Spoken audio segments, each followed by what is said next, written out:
ഖത്തറിന് സമ്പൂർണ്ണമായി ഐക്യദാർഢ്യം പ്രഖ്യാപിക്കുകയും ഇസ്രായേലിനെതിരെ ശക്തമായി സംസാരിക്കുകയും ചെയ്യുന്നതായിരുന്നു ഇന്ന് ദോഹയിൽ ചേർന്ന അറബ് ഇസ്ലാമിക രാഷ്ട്രങ്ങളുടെ ഉച്ചകോടി. ഖത്തർ അമീർ ഷെയ്ഖ് തമീം ബിൻ ഹമദ് അൽത്താനിയാണ് ചർച്ചകൾക്ക് തുടക്കം കുറിച്ചത്. ഓപ്പണിംഗ് നോട്ട് അദ്ദേഹമായിരുന്നു. ഈ ഉച്ചകോടിയുടെ ചെയർമാൻ അദ്ദേഹമായിരുന്നു. അദ്ദേഹം നടത്തിയ സംസാരത്തിൽ പ്രധാനമായിട്ട് 4 കാര്യങ്ങളാണ് ചൂണ്ടിക്കാണിച്ചത്. ഒന്ന് ഗസയുമായി ബന്ധപ്പെട്ടാണ്, മറ്റൊന്ന് സ്വന്തം രാഷ്ട്രത്തിൽ നടന്ന ആക്രമണവുമായി ബന്ധപ്പെട്ടാണ്.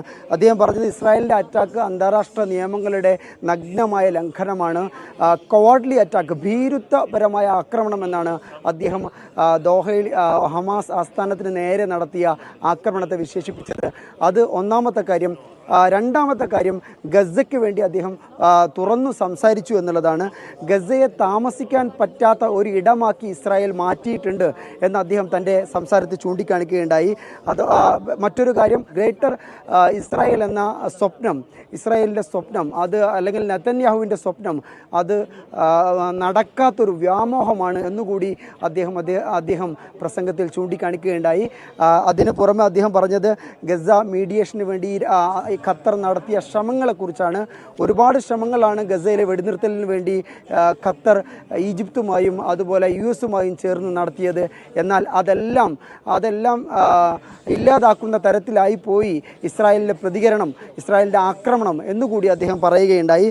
ചർച്ചയിൽ പങ്കെടുത്ത ആളുകളെ തന്നെ വധിക്കുന്നത് എന്തിനായിരുന്നു, പിന്നെ എന്തിനാണ് ചർച്ചയ്ക്കായി ഇവിടെ ഖത്തറിൽ ദോഹയിൽ വേദി ഒരുക്കിയത് എന്നുള്ളത് കൂടി അദ്ദേഹത്തിൻ്റെ ആമുഖ ഭാഷണത്തിൽ ഷെയ്ഖ് ചൂണ്ടിക്കാണിക്കുകയുണ്ടായി. പിന്നീട് ഉച്ചകോടിയിൽ സംസാരിച്ച ഇറാഖ് പ്രധാനമന്ത്രി മുഹമ്മദ് ഷിയ സുദാനിയാണ് പ്രധാനപ്പെട്ട ഒരു നിർദ്ദേശം മുന്നോട്ട് വച്ചത്. നാറ്റോ മാതൃകയിൽ ഒരു സഹകരണ സംവിധാനം അറബ് രാജ്യങ്ങൾക്കിടയിൽ വേണം എന്നതിൻ്റെ ആവശ്യകതയാണ് അദ്ദേഹം പ്രസംഗത്തിൽ ഊന്നി പറഞ്ഞത്. അതുപോലെ തന്നെ ഇസ്രായേൽ മേഖലയിൽ നിരന്തരമായി അസ്ഥിരത സൃഷ്ടിക്കുകയാണ്. ഇതിനെ മറികടക്കണമെങ്കിൽ ഇത്തരമൊരു സംവിധാനത്തിലൂടെ മാത്രമേ മുന്നോട്ട് പോകാനാകൂ എന്നും അദ്ദേഹം ഊന്നി പറയുകയുണ്ടായി. പിന്നീട് സംസാരിച്ച തുർക്കി പ്രസിഡന്റ് റജബ് തയ്യിബ് എർദോഗാൻ ഫലസ്തീൻ്റെ ഡിസ്പ്ലേസ്മെൻറ്റിനെ കുറിച്ച്, ഫലസ്തീൻ ജനതയെ അവിടെ നിന്ന് മാറ്റിപ്പാർപ്പിക്കാനുള്ള ഇസ്രായേലിൻ്റെ പദ്ധതിയെക്കുറിച്ച് സംസാരിച്ചു. ആ പദ്ധതിയെ ഒരു തരത്തിലും അറബ് ലോകം അംഗീകരിക്കില്ല എന്ന് അദ്ദേഹം അർത്ഥശങ്കക്കിടയില്ലാത്ത വിധം വ്യക്തമാക്കുകയുണ്ടായി. പിന്നീട് അദ്ദേഹം സംസാരിച്ചൊരു കാര്യം, ബെന്യാമിൻ നെതന്യാഹുവിനെയും ഇസ്രായേൽ ഭരണകൂടത്തെയും നിയമത്തിന് മുന്നിൽ കൊണ്ടുവരും, നിയമത്തിന് മുമ്പിൽ അവർ കണക്ക് പറയേണ്ടി വരും എന്ന് അദ്ദേഹം പ്രസംഗത്തിൽ ചൂണ്ടിക്കാണിച്ചു.